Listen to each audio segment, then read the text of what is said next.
नमस्कार प्यारी बच्चियों। मैं डॉक्टर अनीता चौहान, आपकी हिंदी संस्कृत व्याकरण शिक्षिका।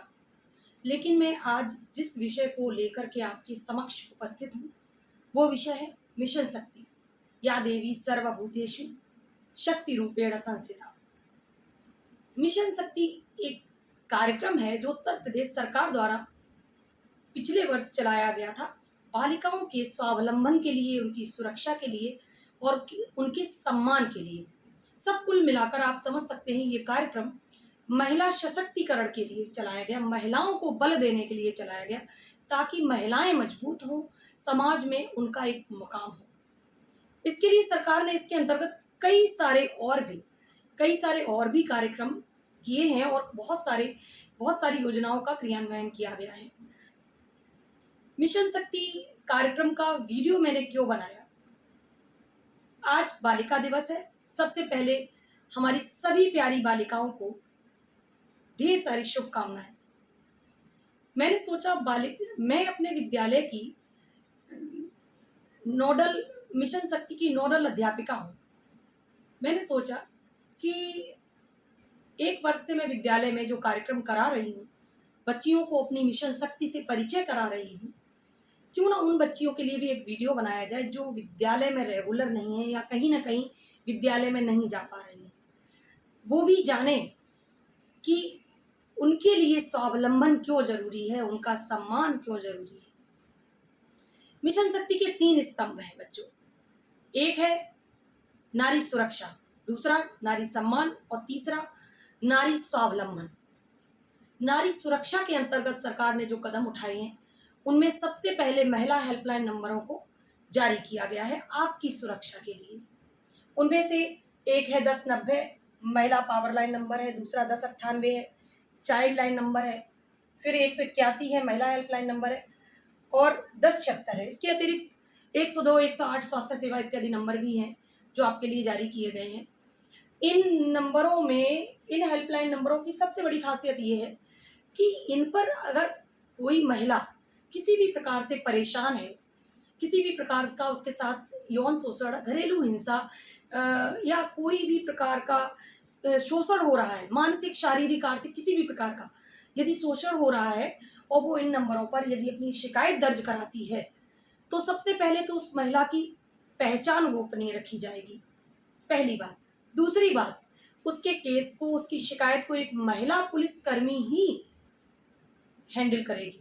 उसको किसी भी प्रकार का परिचय देने की ज़रूरत नहीं है और वो इन नंबरों पर अपनी शिकायत दर्ज करा सकती है। और उसको जहाँ तक है, सरकार का पूरा प्रयास है महिलाओं को सुरक्षा देने का और इसलिए ये व्यक्तिगत महिलाओं के लिए नंबर जारी किए गए हैं। पहली चीज़ ये सुरक्षा को लेकर के चीज़ है।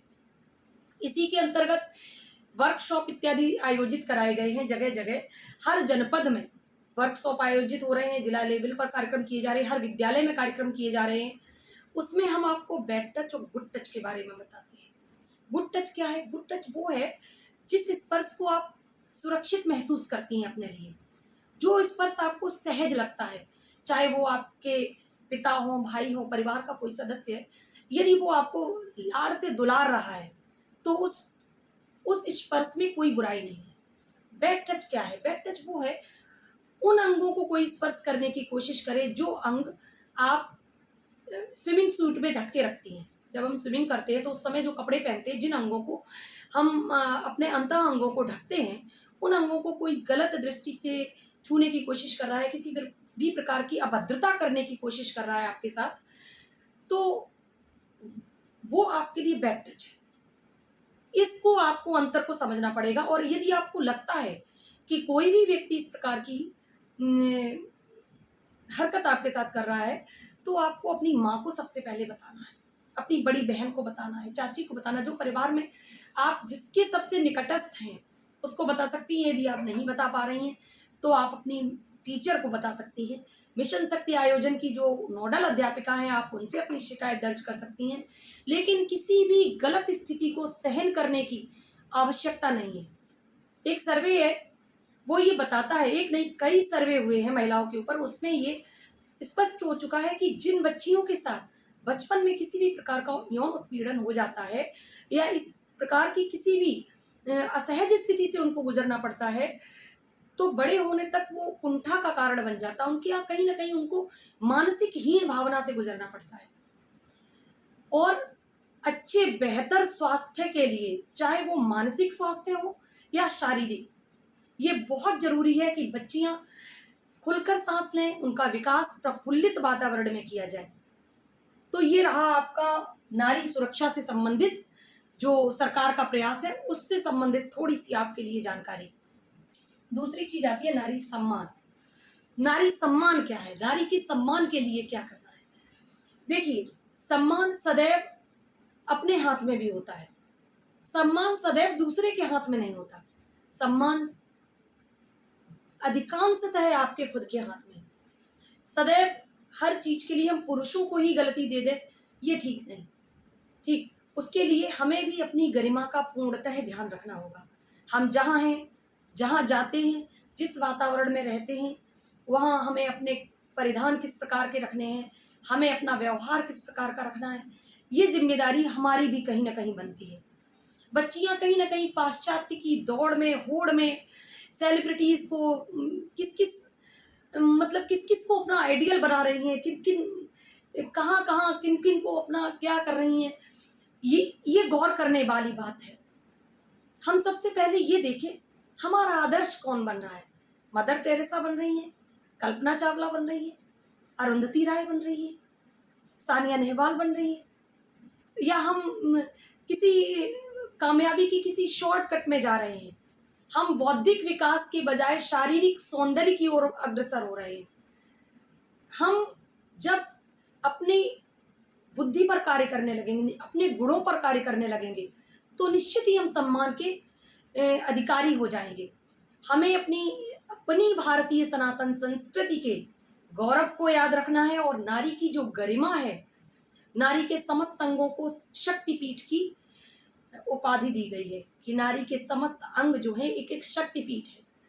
तो हमको किस मार्ग पर जाना है, ये तय करना हमारा अपना कार्य है कि हम क्या बनना चाहते हैं, किस प्रकार इस, और हमारी माँओं की ये जिम्मेदारी है कि हम बच्चियों को किस रास्ते पर, उनके लिए क्या आइडियल, क्या उनके लिए जो एग्जाम्पल सेट कर रहे हैं उनकी ज़िंदगी में, वो क्या कर रहे हैं। अच्छा खिलाड़ी बना रहे हैं, अच्छा एथलेटिक्स बना रहे हैं, अच्छा टीचर बना रहे हैं, अच्छा डॉक्टर बना रहे हैं, अच्छा इंजीनियर बना रहे हैं, उनको अच्छा एस्ट्रोनॉट बना रहे हैं, किस तरफ उनको हम मोड़ना चाहते हैं। ये हमारी जिम्मेदारी है। ये हमारी जिम्मेदारी है कि हम बेटियों के साथ साथ बेटों को भी ये सिखाएं कि वो किस तरफ जा रहे हैं। कविता तिवारी की एक छोटी सी लाइन है उनकी कविता की कि हर एक बालिका विदुषी हो, हर बालक नीति निधान बने। बालिकाओं को विदुषी होना चाहिए, अपने गौरव के लिए कार्य करना चाहिए, अपनी प्रतिष्ठा के लिए कार्य करना चाहिए, लेकिन बालकों का भी नीति निधान होना नितांत आवश्यक है। तभी समाज और स्वस्थ समाज हमारे समक्ष आ पाएगा।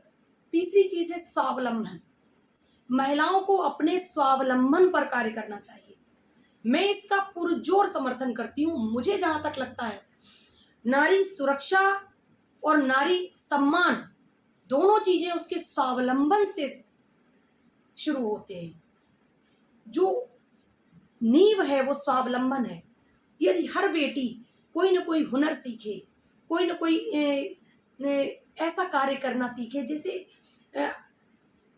अब सबसे पहले अपनी बौद्धिक योग्यता पर ध्यान दें, अपनी योग्यताएं विकसित करें, अपने अंदर स्किल डेवलपमेंट के कोर्सेज कर सकती है। भले ही वो मेहंदी लगाना सीखे, ब्यूटिशियन का कार्य करना सीखे, सिलाई कढ़ाई का कार्य सीखे, किसी भी प्रकार का हस्तकला के जो जितने भी ये ललित कला उद्योग, हस्तकला उद्योग, इनसे संबंधित जो स्किल्स हैं उनमें हाथ आजमाए, उनमें गुण विकसित करे।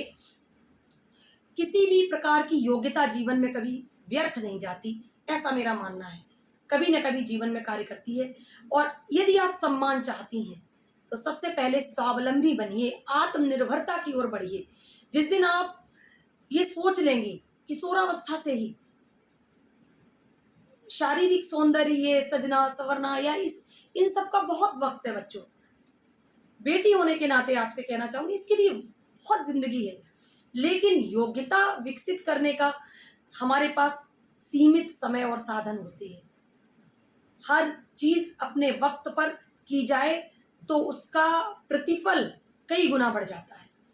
तो यदि अपने स्वावलंबन में आप कार्य करना चाहिए, सरकार भी बहुत सारे आपको महिला पुलिसकर्मियों में 20% आपके लिए आरक्षण कर दिया गया, राजनीति में आपके लिए कितना, अब आप हाशिए पर नहीं हैं, अब आप मुख्य धारा में हैं, आधी आबादी हैं आप।